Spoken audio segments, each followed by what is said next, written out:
Alright, so anytime we are looking at these lines of Vergil, the first thing we really need to remember is that we should take each line at a time. So we should look at the first line, and then move to the second line, start working through from there. So if we take the first line by itself, we'll see sed pater omnipotens speluncis abdititatris, and just keep everything together on that line. Obviously, the whole sentence goes down all the way to habenas at the end, but if we take it one line at a time, we should be able to find the most important things we're looking for. So, let's just start from the beginning, take it word by word, go through it. So first we have our conjunction here, so I'm just going to put a C above our conjunction, maybe. There we go, we got a C above our conjunction. We have pater, subject, omnipotens, adjective modifying subject, the omnipotent Father, abdidit speluncis atris. So abdidit is just going to be, right, our main verb. Here, third, singular, perfect. He did this in the past. The omnipotent Father hid. You have to remember we're talking about the winds here. So we have an implied direct object. He hid them, implied, right here. He hid them speluncis atris. Atris is an adjective modifying speluncis. Speluncis is going to be our ablative here, right? IS endings. He hid them in dark caves or caverns. So, but the omnipotent Father, he hid ventos, the winds, speluncis atris, in dark caverns. One of the things poetry and Vergil does in particular quite a bit, drops out some of our prepositions to make the lines work. So in normal Latin, we probably would expect some kind of in, a preposition, governing speluncis atris. Hoc metuens molem quet montis in super altos. Alright, so metuens, we have our participle here. It's in the nominative singular, so it's still modifying pater up here, fearing this, the object of metuens. Fearing this, the omnipotent Father hid them in dark caves. What is he fearing? Well, this was in the lines before, if you can think back several weeks at this point. He fears that the winds will sweep away everything off the earth. So, fearing this, he hid them in dark caverns. Et, we have a lovely conjunction here, which is going to bracket off this part from the rest of the sentence. You'll notice that et is going to govern all the way until our comma, which is helping us break things apart. Alright, then we have a que right here. Que is going to be connecting two things together. We know it's not our main conjunction because we have a conjunction here. Que is going to be connecting then two accusatives. Molem, a mass, et, well, we have an accusative ending here, altos, and we look here and we say, well, that doesn't look accusative, but then we need to remember deep down inside, or learn for the first time, I think I mentioned this once before, Vergil likes shifting vowels on us. This is actually an ES, it's accusative, and these two go together. Alright, so he put a mass and high mountains in super, adverb, on top. So, a mass and high mountains on top. We don't know what the verb is, but luckily if we go down to the next line, we got our main verb impono, which, right, pono means to place. Impono, just to place on. Imposuit, he placed on the winds, on top of, in super, a mass and high mountains. And another clause here. Regemque derit, qui foi derecerto et primeret laxas scieret dare iusus habenas. We finally get to the end. Now we can look through this and say, how do we split up this last bit? Well, if we're still taking line by line, that's easy enough. We start a new clause at the relative. Foi derecerto, we're still obviously running through a clause. We have to find our main verb, and the main verb for that clause is going to be hiding all the way down here. So, alright, we can finish it here. So, the omnipotent Father, he hid the winds in a dark cave, fearing this, that they'd sweep everything away, and he placed on top of them in super a mass and high mountains, and dedit regemque. He gave a king. And he gave a king is fine. We might think he appointed a king. Might be a fine translation because that's what's happening here. He gave a king, qui foi derecerto, Qui is going to, once again, anytime you see a relative, the first thing you're going to think, what is its antecedent? Qui is referring back to this king who he appointed. So the omnipotent father appointed a king who, foi dedicato. We can look at both of these and see cases. So since we have an O and we have an E, these go together. We've got this kind of ablative. Anytime we see an ablative with no preposition, generally, once again, we'll just assume first ablative means. So we could say who with a certo, just certain, firm, established. Foedere is just a pact. Who with an established pact, with a firm pact. Et premere et, let's see, et premeret laxas skiret dare iusus habenas. There we go, there's the rhythm. We have our two ets, so anytime you see this, both, and this et is both infinitive, present active infinitive. Ets are going to generally pair together parallel things, so we're looking for et infinitive and et infinitive over here. Laxas habenas, we have our two as endings. They're split apart a long ways, but they still go together. Alright.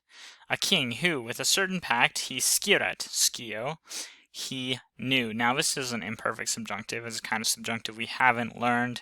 It's what we'd call a relative clause of characteristic. He's the type of king who knows, who knew. The usus, the commands, to premere, to tighten, and to dare laxas, to give laxness, or to loosen the habenas, the reins. This only makes sense if you know that very often in Latin literature they like this idea of the stars and the heavens and the winds all being controlled by chariots. And so if you want the winds to go crazy, you let, like a chariot, you give the reins some slack, the horses can do what they want. If you want to control them, you pull the reins tight. So this is the kind of king who, with this certain pact, he knows the commands to both do this, to tighten the reins, and to give the reins laxness, looseness, to make them loose. So that king's name is Aeolus, which we'll see below. Alright, we finished the whole sentence. Ad quem tum nosu plexis vocibusus est. Ad quem, to whom, then or at that time, another lovely little adverb here. Uno, we got our subject. Suplex, another positive, telling us who the subject is. Juno as a suplex, a supplement, to whom, right, the king, got this masculine ending here. Usus est utor in the perfect, right? And utor takes these funny little ablative objects. To whom then Juno, as a suppliant, used these vox. Vocus is literally voice, but it can also be words. She used these words, so she's about to address the king of the winds, Aeolus. Alright, here's her address, starting at the beginning. Aeoli, namque tibi divum pater at quominum rex. Et mulcere didit fluctus et horere vento. We can probably split here. Okay. Aeolus is a vocative. You know this because it's got this E ending in a name, and it's Aeolus, second declension. Vocative. We've got our lovely conjunction for tibi, right? Te, tui, tibi, te, dative of two. Tu, tui, tibi, te. There we go. I said it right.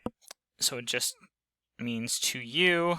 Divum is mean, because once again, this is just a shortening. It should have divorum, of the gods, genitive. So, for namque, to you, the father of the gods, and the king of men. et, infinitive. Notice how we like this pattern. Infinitive. Both, for to you the Father of gods and the King of men, both this and this, but we gotta get to our main verb first. Dedit again, he gave to you both to mulcere, to calm the fluctus, and to tollere, raise up the fluctus. Notice how this is used twice. The waves, vento, by means of, ablative means here, by means of the wind. So, Aeolus, to you, the Father of the gods and the King of men, he gave to you both to calm and to raise up the waves with the wind.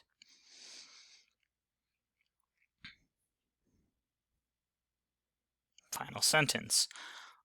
Agens, inimica gens. Well, these are both genitive. Inimica is hostile. Gens, inimica. Let's see. Gens inimica mihi terrenum naevigat aquae. I can speak. And inimicable gens, a hostile people. You can figure out how you want to say that. We often use gens just as a people or clan, or even the word gens in English. It's hard to translate. And unfriendly people, a people unfriendly, dative to me. Terrenum and iquor go together.